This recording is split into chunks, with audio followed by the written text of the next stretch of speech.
नमस्कार, म जेबी पुन। तपाईँ नेपाल खबर। अब चुनावको लहर चल्यो, चुनाव चर्चा आजबाट म सुरु गर्दैछु। अस्तिसम्म स्थानीय चुनाव चर्चा गरिरहेको थियौँ, अबदेखि सङ्घीय र प्रदेश सभाको चुनाव चर्चा आजदेखि सुरु।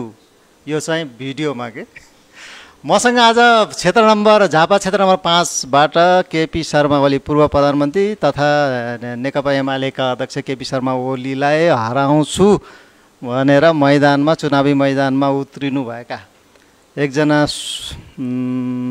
के भन्ने लेखक, विश्लेषक, पत्रकार, कुनै बेलाको प्राध्यापक हो पनि उहाँ हुनुहुन्छ मसँग। युग पाठक प्रायः चुनाव चर्चामा, यसभन्दा अगाडि चुनाव चर्चामा स्थानीय निर्वाचन सम्बन्धी हामीले विश्लेषण गरेका थियौँ। अहिले चाहिँ आफै चुनावी मैदानमा भिड्न तत्पर देखिनुभयो। तपाईँले चुनावीमा यो केपी शर्मा ओलीकै उसमा क्षेत्रलाई किन ताक्नु भएको? त्यसको दुईटा कारण छन्। एउटा चाहिँ यो चुनावलाई सबै मान्छेहरूले सामान्यतया लिने कसरी हो भन्दाखेरि बुल फाइट जस्तो गरी लिने त हो हैन। चुनावमा को भिड्छन्, कसरी भिड्छन्, के हुन्छ, कसको शक्ति ताकत कति छ, कसले कति पैसा खर्च गर्न सक्छ, एउटा बुल फाइटको रूपमा लिने गरिन्छ। तर त्यही चिज जुन कुराले हाम्रो समाजलाई एक प्रकारको निराशामा धकेलेको छ, एक प्रकारको इस देश में कुछ नहीं होता टाइपको स्थितिमा धकेलेको छ, त्यो चिजको कारण खोजेर त्यसको कारण पत्ता लगाएर त्यो कारणबाट यो देशलाई नै बाहिर निकाल्नुपर्छ भनेर होमिन लागेको।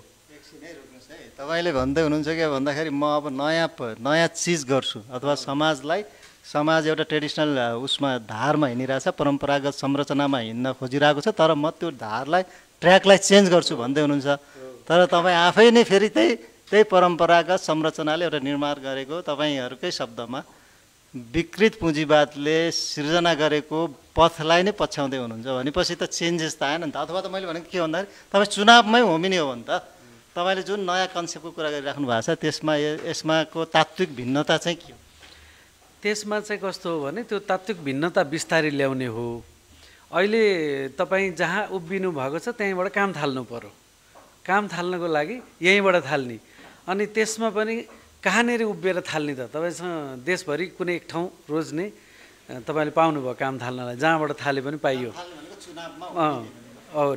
नयाँ विचारसहितको काम थाल्ने के गरी भन्दा चुनावको मार्फतबाट थाल्ने, यो एउटा विधि भयो होइन।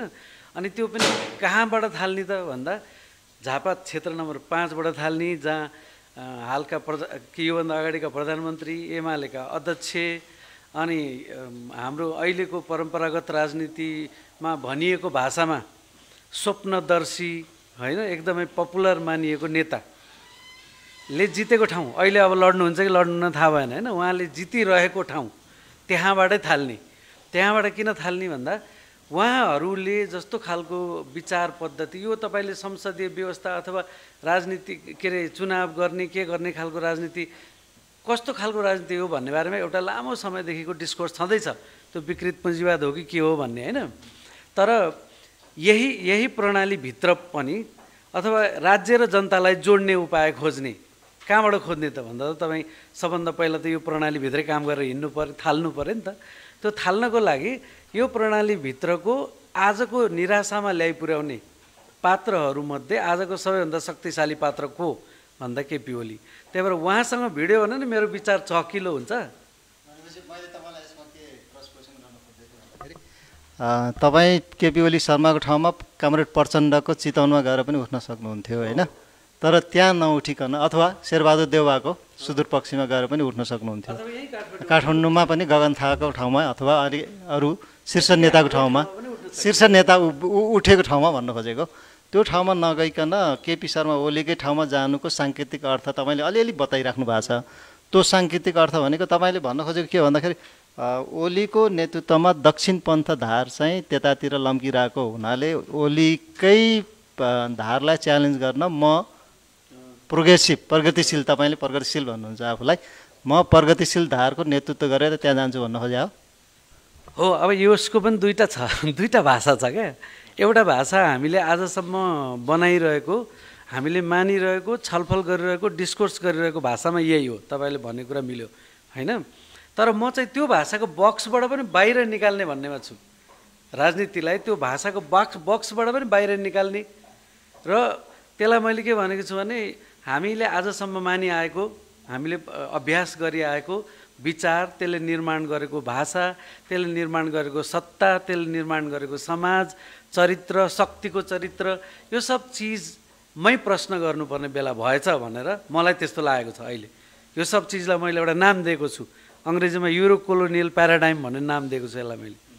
त्यसलाई नेपालीमा भन्नु भने तपाईँले युरो औपनिवेशिक चक्रव्यूह अथवा व्यूह भन्न सक्नुहुन्छ। युरोपले 500 वर्षमा निर्माण गरेको उपनिवेशवादको लहर मार्फत निर्माण गरेको वैचारिक सांस्कृतिक सारा चिजहरू छ नि, राजनीति त्यसभन्दा बाहिर निस्कने कसरी त।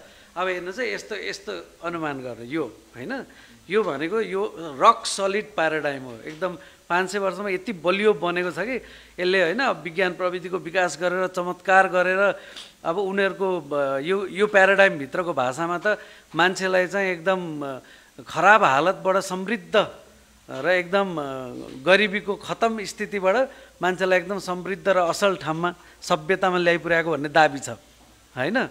यो दाबी, यो सबै चिजको यो जुन प्याराडाइम छ, यो जुन व्यूह छ, यो व्यूहबाट तपाईँको चाहिँ जस्तो लाभा जस्तो गरेर निस्कनुपर्छ। त्यही भएर जहाँ छ त्यहीँ उभिनुपर्छ भनेको त्यही भएर। तपाईँलाई त्यो युरो कोलोनियलको कुरा गर्दै गर्दाखेरि तपाईँ माथि लाग्ने चार्ज नि मैले अघि अनौपचारिक कुरामा भनेको थिएँ, तपाईँलाई नेपालको जुन संरचना छ त्यो विरोध गर्ने नाममा चाहिँ युरोपियनहरूकै एजेन्डामा तपाईँ युग पाठकले चाहिँ काम गर्छ भन्ने हो क्या चार्ज तपाईँमाथि। अनि त्यो चाहिँ एक ट्रोल पनि बनाइरहेको जस्तो बनाइरहेको अवस्था छ। अनि तपाईँ भन्दै हुनुहुन्छ चाहिँ युरो साम्राज्यको म पिरामिड तोड्छु भन्दै हुनुहुन्छ तपाईँ। फेरि अलि त्यो जुद्यो हो, मिलेन। त्यही मान्छेले नबुझेको कुरै त्यही हो। जसले यो ट्रोल बनायो नि उनीहरूले कुरो बुझेर बनाएको होइन, उनीहरूले थाहा भएर बनाएको पनि होइन। जस्तै सामान्यतया डलर खाने भन्छ नि, डलर खाने भनेर भनेको त एकदम सिम्पल। मैले एउटा लेख पनि लेखेको थिएँ, मान्छेले पढ्दैनन् क्या, पढेदेखि थाहा पाउँथे, पढ्दैनन्। अब मेरो माङ्गेना किताब पढे पनि थाहा हुन्थ्यो, त्यसमा पनि छ। मैले व्यापक विकासको बारेमा त यति लामो रिसर्च आर्टिकल लेखेको छु होइन। त्यसमा पनि यो युरोपियन यो वैदेशिक सहायताको सत्ताले हाम्रो देशको आत्मनिर्भर अर्थतन्त्र बनाउने सम्भावनालाई कसरी ध्वस्त बनाइरहेछ त्यसबारेमा पनि लेखेको छु। अब यहाँ ठुल्ठुला प्रोजेक्ट ल्याउने, विश्व ब्याङ्क मार्फत ल्याउने, त्यसका बारेमा पनि म व्यापक आलोचना गरी हिँडेकै मान्छे हो। भनेको मेरो विचार सुन्ने, कान लगाएर सुन्ने, लेखेको आँखा लगाएर पढ्ने मान्छेले त्यो कहिले पनि भन्दैन होइन। ल अब एकदम सामान्य भाषामा भनौँ न त, सामान्य भाषामा डलर खाने भनेको हो त पछिल्लो समयमा चाहिँ खास गरी आदिवासी जनजातिको, मधेसीकोलाई पनि धेरै भन्दैनन्, महिलाको, आदिवासी जनजातिको मुद्दा उठाउने मान्छेहरूलाई चाहिँ दलितको मुद्दा उठाउनलाई चाहिँ डलर खाने भनेर भन्ने चलन चलायो। त्यो चलाउनेहरू चाहिँ को हो भने त्यो मुद्दालाई विकृत गर्नेहरूले चलाएको हल्ला मात्र हो त्यो। तर अब हाम्रो समस्या के हो त हाम्रो देशको भन्यो भने महेन्द्रका पालादेखि होइन हाम्रो देशमा वैदेशिक सहायताको सत्ता भित्रिएको, तरोसँग भित्रिएको सुरु भएको त 2007 सालदेखि नै हो। त्यो अझ तपाईँको यो प्रजातन्त्र आउनुभन्दा नि केही दिन अगाडि, केही महिना 3 महिना अगाडि नै हो। मोहन शमशेरले पहिलो सही गरेको अमेरिकाको .4 प्रोग्राममा होइन, त्यहाँदेखि भित्रेको, सैद्धान्तिक रूपमा भित्रेको। त्यसदेखि निरन्तर महेन्द्रको पालामा त पुरै भित्रेको होइन। शिक्षाको हाम्रो डिजाइन अमेरिकी युनिभर्सिटीले गरेको, हाम्रो शिक्षाको सम्पूर्ण डिजाइन नै उनीहरूले गरेको होइन। त्यसपछि हाम्रो विकासको डिजाइन उनीहरूले आएर गरिदिएको भयो। अनि तपाईँको त्यति बेलैदेखि भनौँ न अमेरिकन एजेन्सी, बेलायती एजेन्सीहरू, सारा एजेन्सी लागेर हामीलाई अन्डर डेभलप्ड भनेर होइन ब्रान्ड बनायो। नेपाली भनेको अन्डर डेभलप्ड हो, यिनीहरू अविकसित, अल्प विकसित हो भनेर उनीहरू जस्तै विकसित बनाउने भनेर अनेकौँ प्रोजेक्ट लिएर आएर होइन काम गरेको देश हो यो। त्यही भएर यो देशको सेना डलर खाने हो, सेनामा प्रोजेक्ट छ विदेशीको। यो देशको पुलिस डलर खाने हो, पुलिसमा प्रोजेक्ट छ। यो देशको कर्मचारी तन्त्र डलर खाने हो, हरेक मन्त्रालयमा विदेशीको प्रोजेक्ट छ, जहाँ जानुहोस् होइन। प्रधानमन्त्री कार्यालय विदेशीको डलर खाने हो होइन। त्यसपछि अब के भयो, आरोपै लाउने त हो नि होइन, आरोपै लाउँदा साँच्चीकै रियालिटी यही हो। तर यसलाई डलर खाने भनेर सिधा साधा आरोप लाउने, त्यसपछि सारा मुद्दाको कुरा गर्ने एनजिओ, आइएनजिओ डलर खाने भइगयो होइन। अब तपाईँको त्रिभुवन विश्वविद्यालयमा एडिबीको विश्व ब्याङ्कको प्रोजेक्ट चल्छ, त्रिवी पनि डलर खाने भइहाल्यो होइन। अब तपाईँको आँखा यो अस्पताल हाम्रो बनाएछन् नि हाम्रो सन्दुक रोहितले, तिलगङ्गा त्यत्रो सेलिब्रेटेड, विदेशीहरूको अनेक प्रोजेक्ट ल्याएरै गर्नुपर्छ, हाम्रोमा अब आफै गर्ने छैन, त्यो पनि डलर खाने नै भयो। भनेको तपाईँले डलर खाने खोज्नुभयो भने देशमा जति पनि पाइन्छ। तर म आफैले व्यक्तिगत रूपमा चाहिँ यस्तो प्रोजेक्टहरूमा कहिले पनि काम गरेको छैन। व्यक्तिगत रूपमा भन्नुहुन्छ भने फेरि मलाई नै डलर खाने किन भन्छन् होला त, रमाइलो छ नि त। मैले त व्यक्तिगत रूपमा त गरेको छैन, कुनै एनजिओमा काम पनि गरेको छैन, कुनै त्यस्तो प्रोजेक्टमा काम पनि गरेको छैन। म कुनै सरकारी के अरे अफिसको कर्मचारी पनि होइन, म आर्मीको मान्छे पनि होइन, म पुलिसमा जागिर खाएको पनि छैन, म त अहिले पछिल्लो समय त्रिवीमा पनि छैन होइन। अब पहिला मकवानपुर बहुमुखी क्याम्पसमा पढाउँथेँ। अब त्यो पढाउने बेलामा त्यो क्याम्पसमा पनि वर्ल्ड ब्याङ्कको त्यो क्याम्पसलाई अब त्यो कम्युनिटी क्याम्पस हो, त्यो चाहिँ त्रिवीको खालि अफिलिएसन लिएर चलाएको कम्युनिटी क्याम्पस हो होइन। त्यो क्याम्पसको चाहिँ स्तर उन्नति गर्ने र त्यसलाई कम्युनिटी युनिभर्सिटी बनाउने भन्ने प्रोजेक्ट विश्व ब्याङ्ककै प्रोजेक्ट चलेको थियो त्यहाँ होइन। अब को डलर खाने हो, को डलर खाने? हाम्रोमा मतलब के भने यही हो हाम्रो राजनीति। कहाँ हाम्रो राजनीति बिग्रेको छ भनेर 10 वर्षदेखि खोज्दा मैले के पत्ता लगाएँ भने हामीलाई गाली गर्ने शब्द पनि युरो कोलोनियल प्याराडाइमले दिएको छ होइन। हामीलाई सास धान्ने कुरा पनि त्यही युरोपियन औपनिवेशिकताले दिएको छ। हामीलाई रातारात डिबी भर्ने ठाउँ पनि उनीहरूले नै दिएको छ होइन। हामीलाई यसरी गऱ्यो भने विकास हुन्छ भनेर टावर ठडाउन डोजर लगाउन पनि उनीहरूकै विचारले दिएको छ। अनि पढ्ने भनेको अङ्ग्रेजी पढ्यो भने जान्ने हुन्छ, नत्र जान्ने हुँदैन होइन। भनेको चाहिँ अङ्ग्रेजीमा लग्नु भएन भने स्कुलै नचल्ने होइन। सबभन्दा धेरै राम्रोसँग चल्ने के अरे शैक्षिक संस्था के हो त भन्यो भने एजुकेसन कन्सल्टेन्सीहरू, जसले विदेशमा विद्यार्थी पठाउने काम गर्छन् होइन। हो यस्तै खालको चिज हामीलाई एकअर्कालाई गाली गर्ने कुरा पनि त्यसैले दिएको छ, दङ्ग पर्ने कुरा पनि त्यसैले दिएको छ, सपना पनि त्यसैले दिएको छ, निराशा पनि त्यसैले दिएको छ। भनेको हामी यो चक्रव्यूहभित्र फँसेको छौँ। तपाईँले त्यो भन्दै गर्दाखेरि अब यो तपाईँले डलर पनि खाएको छैन, अब के अरे कुनैमा पनि काम गरेको छैन भनेपछि तपाईँ त्यो चुनाव लड्ने त तपाईँले सुरुमै भन्नुभयो चुनाव बहुत खर्चिलो छ, बहुत झन्झटिलो पनि छ, बहुत ठुलो राजनीति पनि छ त्यसभित्र होइन। अनि त्यसमा बाहुबलीहरूको पनि खुब काम हुन्छ, पाल्नु पऱ्यो होइन। त्यो चुनावी खर्च चाहिँ कसरी बेहोर्नुहुन्छ त? अब मसँग केही पनि छैन भनेको, मसँग पार्टी पनि छैन, मसँग बाहुबली पनि छैन, मसँग पैसा पनि छैन, मसँग केही पनि छैन। तर चुनाव लड्न किन जाने त भन्दा यही यो राजनीतिलाई जस्तो बनाइएको छ यसको विचारलाई चिर्दै जनतालाई, राजनीति भनेको जनताको हुन्छ, राजनीति भनेको जनताको पहलमा जनताको हुन्छ। जनताको हुन्छ भने मलाई किन पैसा धेरै चाहियो त? अलिअलि खर्च त बाटो हिँड्दा लाग्ने भयो होइन। तर पैसा किन चाहियो त मलाई? जनताको बिचमा जानलाई मलाई पैसा चाहिँदैन होइन। जति चाहिन्छ त्यो जनताहरूले सहयोग गर्नुहुन्छ मलाई, त्यो मेरो विश्वास, आत्मविश्वास हो। किन त्यसो नगर्ने हो भने हामी हाम्रो राजनीति ठिक ठाउँमा ल्याउन पनि सक्दैनौँ। हाम्रो राजनीति विचारबाट भड्केको धेरै भयो, यो अझै भड्किनेवाला छ। विचार चाहिँदैन भन्यो अनि विचारले मान्छेको गतिविधि, चिन्तन, सोचाइ, रिस, आक्रोश सबै विचारले निर्धारण गरिरहेछ। तपाईँले वैचारिकै कुरा गर्दै गर्दाखेरि अहिलेको चुनाव, आउने चुनावमा, कम्तीमा पनि आउने चुनावमा, स्थानीय निर्वाचनको चुनावमा त विचारभन्दा पनि प्राविधिक अथवा विकासले बढी लिड गर्ला होइन। तर अब आउँदो चुनावमा चाहिँ मङ्सिर 4 को चुनावमा चाहिँ दलहरू अथवा हामीले राजनीतिक डिस्कोर्स हेर्दाखेरि वैचारिकी बिनाको चुनाव जस्तो लाग्छ मलाई चाहिँ। कम्तीमा कुनै पनि राजनीतिक दलले कुनै पनि खास विचारहरू बोकेको देखिँदैन। जस्तै हिजो संविधान सभाको चुनाव गर्दाखेरि, त्यति बेलाको 64-70 को चुनाव गर्दाखेरि खास एजेन्डाहरू थिए नि। 48 सालको चुनावमा पनि खास एजेन्डा थियो। तपाईँको त्यसपछिको चुनाव बिचबिचमा भएका संसदीय निर्वाचनमा पनि एउटा खास एजेन्डाहरू बोकेर हिँडेका हुन्थे कि दलहरूले। खास घोषणापत्र पनि त्यसका आकर्षक रूपमा लेखिएका हुन्थे। एमालेकै हेर्नुभयो भने 9 महिनाको शासनकालदेखि लिएर। तर अब हुने चुनावमा चाहिँ त्यस्तो वैचारिकीको टेकेको अथवा त्यसमा विचार बिनाको जस्तो देखिन्छ। गठबन्धन छ, त्यसको कुनै विचार छैन। तपाईँ चाहिँ हिजो के अरे थाई सरकारको नारा पनि फेल गराइदियो गठबन्धनको। हिजो नै असफल भइसक्यो गठबन्धनको राजनीति। थाई सरकार सम्भव भएन होइन, नहुँदो रहेछ भन्ने देखायो। तथाकथित थाई सरकार मैले किन भनेको भन्दाखेरि थाई सरकार त राणाले पनि चलाउँथे 104 वर्ष चलाएकै थिए। हिजो त्यो भाष्य निर्माण गरिएको थियो नि त्यो पनि छैन अहिले।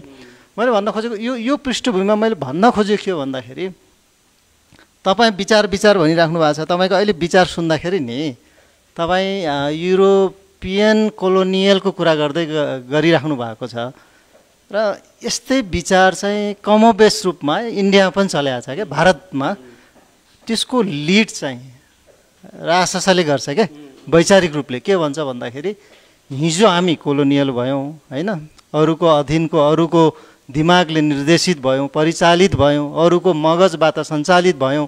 त्यो हाम्रो पूर्वीय दर्शनबाटै किन हामीले चाहिँ विकासको अवधारणाहरू नगर्ने, सिद्धान्त किन प्रतिपादन नगर्ने, किन हाम्रो पूर्वीय सभ्यताबाट त्यसको नगर्ने, किन पश्चिमाहरूको पछि लाग्ने भनिरहेछ क्या।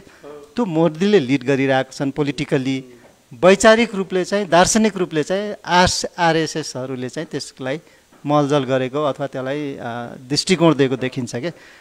कतै तपाईँको विचारको त्यो समकक्षता त्यो हो कि भनेर मलाई चाहिँ त्यस्तो कता लागेको हो। यो हो अहिलेको सबैभन्दा ठुलो सङ्कट। मैले यसलाई वैचारिक सङ्कट भनेको छु, दार्शनिक सङ्कट हो यो भनेर भनेको छु। यो इन्डियामा मात्रै होइन, तपाईँको यही कुरा तपाईँको अमेरिकामा पनि ट्रम्पहरू इभान्जेलिक चर्चवालाहरूले यही कुरा उठाएको हो होइन। उनीहरूको दृष्टिकोणबाट हेर्दा उनीहरू हामी गोराहरू हामी सुपेरियर हो, हाम्रो यत्रो वर्ष 500 वर्षमा हामीले साइन्स टेक्नोलोजी सब थोक गरेर होइन, यत्रो दर्शनहरू निर्माण गरेर विकास गरेर यत्रो बनायौँ, अहिले हामीलाई चाहिँ च्यालेन्ज गर्ने हामी सुपेरियरै हो भनेर सुप्रिमेसिस्टहरूले हिटलरको सुप्रिमेसिस्ट जस्तै गरिरहेछन्। त्यहाँ पनि यो कुरा यहाँ इन्डियामा मात्रै सीमित, संसारभरि छ। किन भयो त भन्ने प्रश्नको अब यसले फेरि दिने त केही होइन नि त, यसले त घृणा उत्पादन गर्ने हो। यो फेरि पुरानै कोलोनियल प्याराडाइममा हाल्ने हो यसले लगेर। यो प्याराडाइमबाट मुक्त हुँदैन भन्नलाई भाष्य छ त्यो, तपाईँले भनेको सही हो।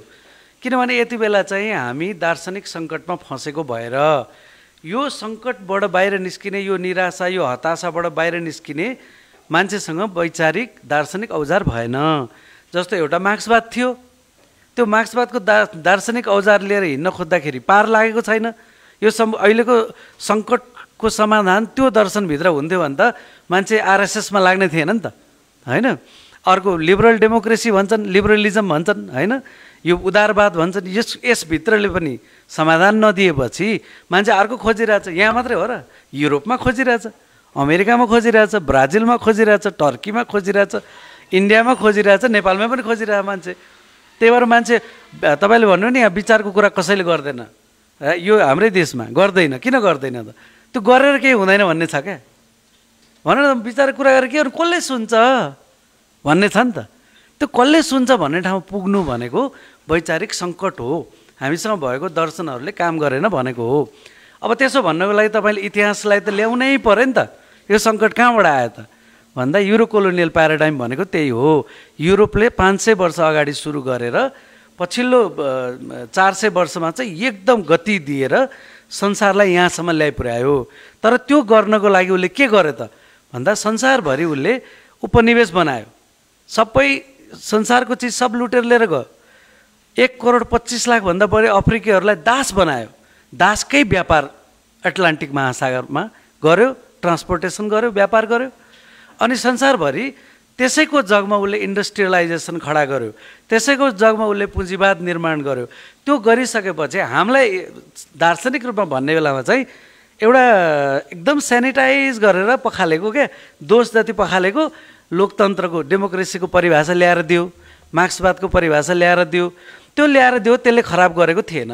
पछिल्लो कैयौँ दशक त्यसले कामै गरेको हो, मान्छेको समाजलाई अगाडि बढ्न मद्दतै गरेको हो। तर अब त्यसले मान्छेको त्यो हुन्छ नि त्यो मनमा अहिलेको सङ्कट समाधान हुन्छ योबाट भन्ने ठाउँ दिन नसकेपछि अब मान्छे कहाँ खोज्ने त भने चाहिँ अब कोही वेदमा खोज्न थाले, कोही बाइबलमा खोज्न थाले। अब हामीले नयाँ विचार नदिने हो भने मान्छे बाइबलमै खोजिरहन्छ, वेदमै खोजिरहन्छ। फेरि त्यसले पुर्याउन चाहिँ कहीँ पुर्याउँदैन। किन पुर्याउँदैन भन्दा ती विचारहरू पनि असफल भएर अर्को विचार आएर त्यो अर्को विचार पनि असफल भइसकेको हुनाले त्यसले पनि कहीँ पुर्याउनेवाला छैन। भनेपछि आज हामी जहाँ उभिएका छौँ त्यो ठाउँबाट अगाडि जाने नयाँ दार्शनिक प्रस्तावना हामीलाई चाहियो। त्यसमा तपाईँ काम गरिराख्नु भएको भनेको छ, मैले 7 वर्षदेखि सुनिरहेको छु। हो, म 7 वर्षदेखि गरेछु। अहिले चाहिँ मैले एउटा बेसिक प्रस्तावना बनाएको छु होइन। अब भारतमा पनि हामीले एउटा सन्देश दिन सक्छौँ भन्ने मलाई लागेको छ कि तपाईँहरू साँच्चीकै दुःख परेको र त्यसबाट उम्किन खोजेको चाहिँ युरो कोलोनियल प्याराडाइमबाट हो। तर मोदीको राजनीतिले उम्किन दिन्छ त भन्दा दिँदैन, किनभने मुखले चाहिँ हाम्रो वेद महान हो भनेर भन्ने हो, चलाउने बेलामा त डोजरै चलाउने हो। उसको विकासको परियोजना पनि युरोपियनहरूले निर्माण गरेको विकासको परियोजना नै हो। त्यहाँको आम किसान, आम गरिबहरू, दलितहरू, आदिवासीहरू अनेक छन् इन्डियामा। त्यो आम जनतालाई सँगसँगै लिएर जाने राजनीति त्यसले बनाउन सक्छ त? सक्दैन। त्यसले त फेरि दुश्मनी, जनताको बिचमा दुश्मनी निर्माण गर्ने, अनि गर्ने बेलामा चाहिँ युरोपियनहरूले जे गर्न सिकाएको थियो त्यही मात्रै गरिराख्ने। त्यो कहीँ पनि पुर्याउँदैन त्यसले। भनेको त्यो पनि प्याराडाइमभित्र फँसेकै छ, त्यसले बाहिर निकाल्न सक्दैन। त्यही भएर बाहिर निकाल्ने उपाय अब हामीले सुझाउनु पर्यो। त्यो चाहिँ कसरी? तपाईँको जस्तै मैले यो कुरा गर्दै गर्दा तपाईँले सबै चिजहरू जस्तै इन्डियामा प्र्याक्टिस भएको मोदी आरएसएसमा चाहिँ वैचारिक रूपले चाहिँ आरएसएसले प्रतिपादन गरेको, राष्ट्रिय स्वयंसेवक सङ्घले प्रतिपादन गरेको भन्छु, जुन अहिले लामो 100 वर्षभन्दा बढी लामोदेखि चलिरहेछ। अहिले बल्ल त्यो सक्सेस भयो इन्डियामा। त्यो पनि होइन भन्दै हुनुहुन्छ। युरोपियन कोलोनियलको कुरा गरिहाल्नुभयो। अमेरिकाको डेमोक्रेसीको पनि कुरा होइन रहेछ यो 2 पार्टी सिस्टम होइन। अब बेलायतले हामीलाई सिकाएको पहिलो हुने निर्वाचन पद्धति हटाउने त्यो संसदीय व्यवस्था पनि रहन्छ। जर्मनले प्र्याक्टिस गरेको, अहिले हामीले प्र्याक्टिस गरेको सिस्टम चाहिँ जर्मनको युरोपकै सिस्टम हो अहिले संसदीय प्रणाली, त्यो पनि होइन रहेछ। भनेपछि उत्तरतिरको चाइनातिरको हो क्या?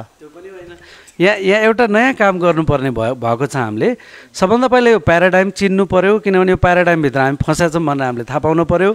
त्यसपछि त्यसबाट निस्कनको लागि उपाय के हो, जस्तै लोकल्ली के गर्न सकिन्छ त हामी नेपालमा भनेर हामी सोच्न सक्ने भयौँ। अहिले राज्य सत्ता कस्तो बनाउने होइन, प्रणाली निर्वाचन कसरी गर्ने भन्नेतिर अहिले पछि गरौँला त्यो होइन। त्यो सिस्टमै बनाएर त अब मैले मात्रै गरेर हुने कुरा भएन, हजारौँ मान्छेले यसमा कन्ट्रिब्युट गर्ने कुरा हुन्छ। मेरो सुरुवातको प्रस्ताव के हो भन्दाखेरि युरो कोलोनियल प्याराडाइमले हामीलाई चाहिँ कहाँ पुर्यायो भनेर चिनौँ न त एकचोटि नेपाललाई होइन। हामीलाई कस्तो गर्ने बनायो भन्दाखेरि विकासको नाममा उनीहरूले भनेको जस्तो गर्नु पर्यो होइन। उनीहरूले विश्व ब्याङ्क मार्फत प्रेस्क्राइब गरेको अथवा एडिबी मार्फत, आइएमएफ मार्फत प्रेस्क्राइब गरेकै लाइनमा हिँड्नु पर्यो भनेर भन्यो होइन। खुला बजार अर्थनीति लिएर आऊ भन्यो, हामीले त्यही गर्नुपर्ने होइन। उनीहरूले यो प्रोजेक्ट बनाऊ ल, खुला के अरे सुक्खा बन्दरगाह बनाऊ भन्यो, त्यही बनाउनु पर्ने। अनि त्यो आलु खाएर बसेको छ, चलेको छैन होइन। अब सुक्खा बन्दरगाह बनायो भने चाहिँ उनीहरूले ऋण त थोपऱ्यो नि त हाम्रो टाउकोमा होइन। उनीहरूले ऋण थोपरेपछि चाबी उनीहरूको हातमा हुने भयो होइन। यसो गर, त्यसो गर, उसो नगर होइन, चिनको समर्थन नगर, हाम्रो समर्थन गर टाइपको उनीहरूको खेलमा फसाइदिने भयो। अनि त्यो खेलमा फसिसकेपछि हामी उम्किन नसक्ने भयौँ। यो भएको कसरी त भन्दा, यो भएको युरो कोलोनियल प्याराडाइमको एउटा विचारधाराको कुरा गर्छु, लामो कुरा गर्ने हामीसँग समय छैन।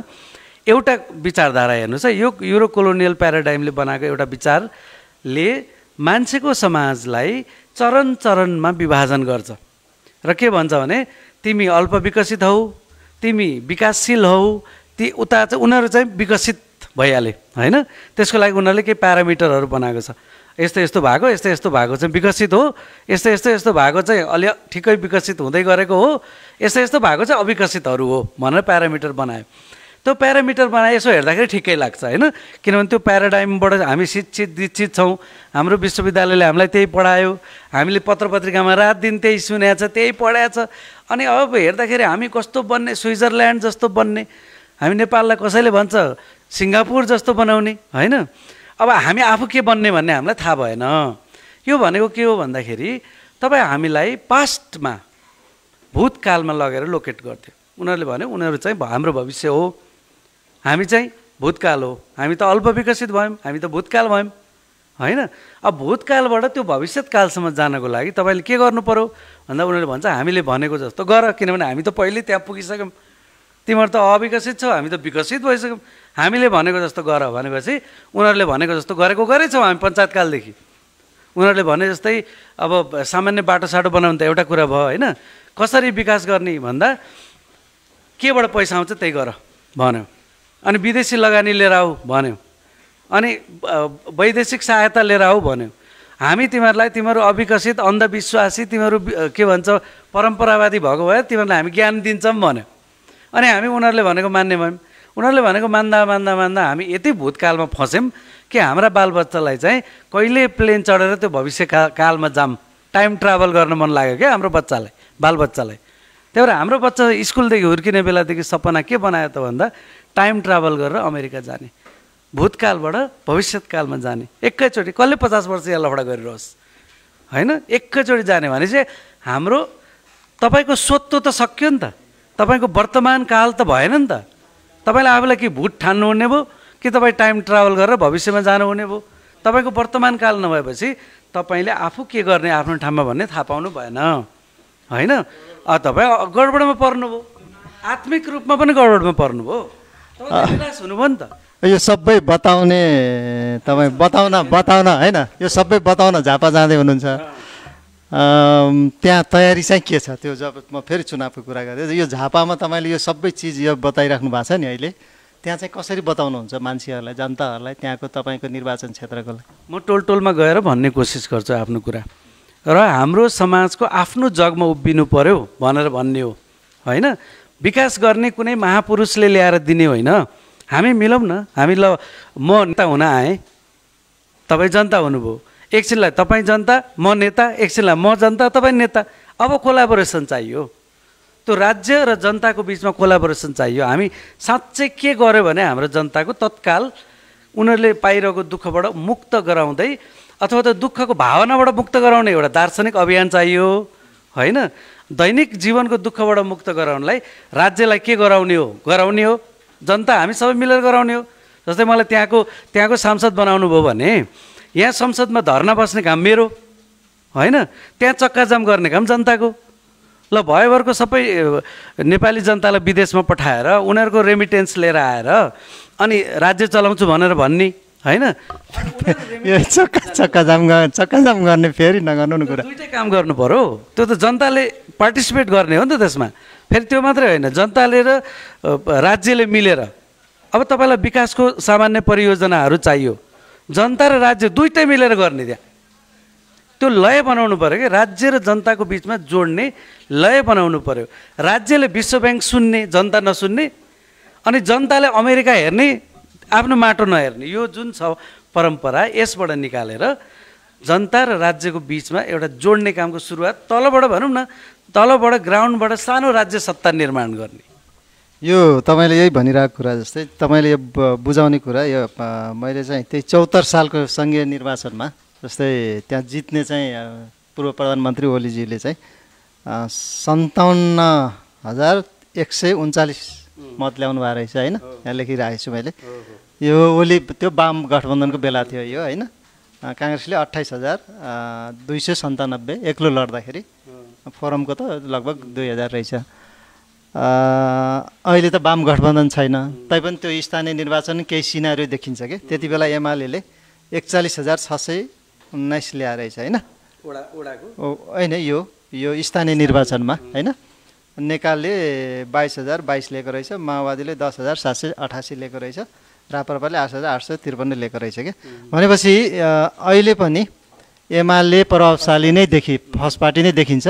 गठबन्धन छ अहिले होइन, छन्। यता गठबन्धन पहिला वाम गठबन्धन थियो भने यसमा जोड्दा अहिले चाहिँ यताको गठबन्धन छ। दुइटै गठबन्धन मिल्दा पनि माओवादी मिल्दा पनि एमालेकै बढी छ।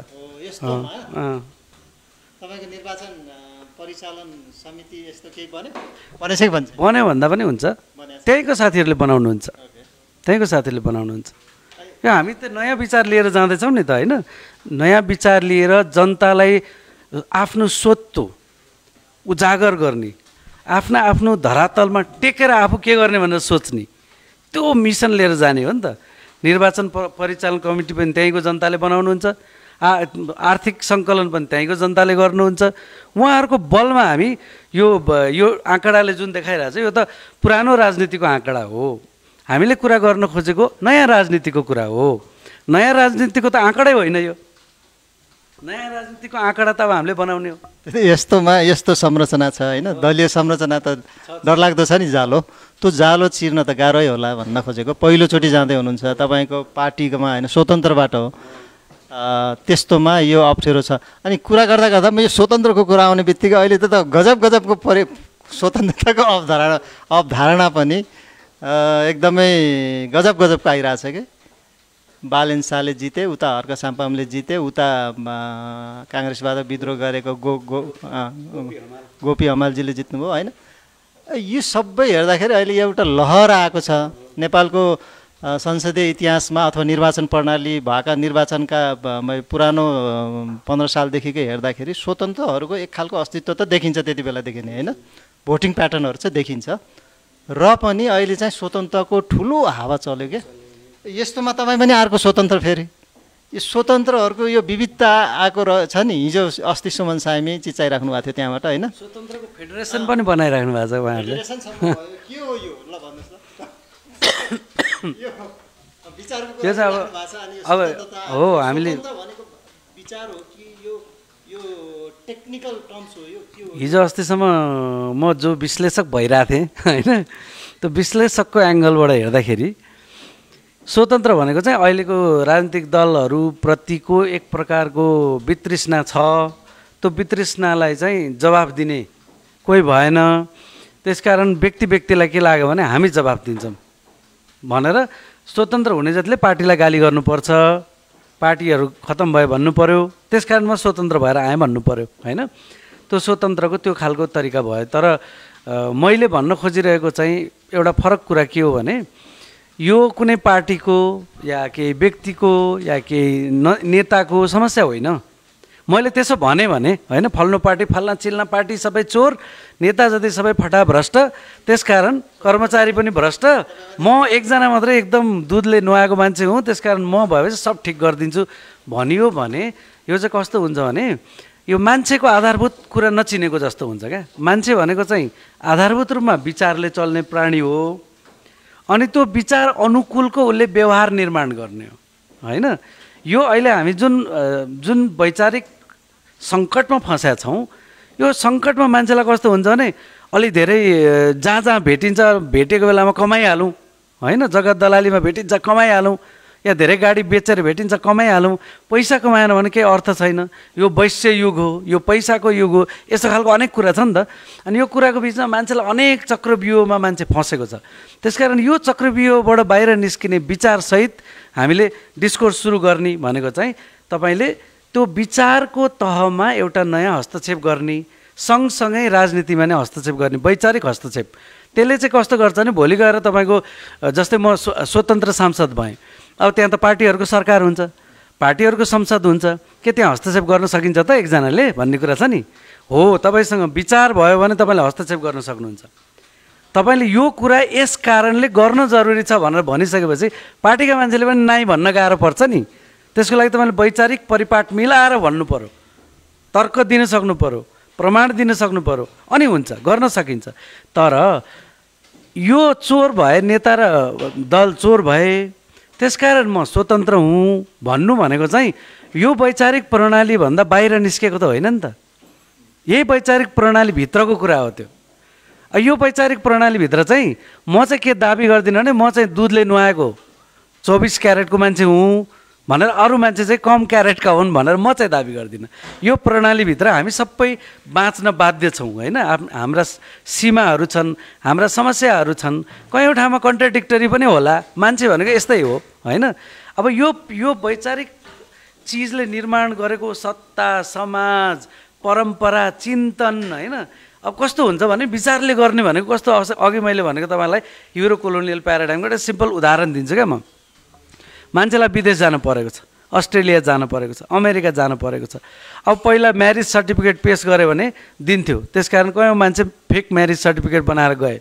अब उनीहरूले के भन्न थाल्यो भने बिहाको प्रमाणपत्र पनि नक्कली ल्याउँदो रहेछन् भने चाहिँ हो कि।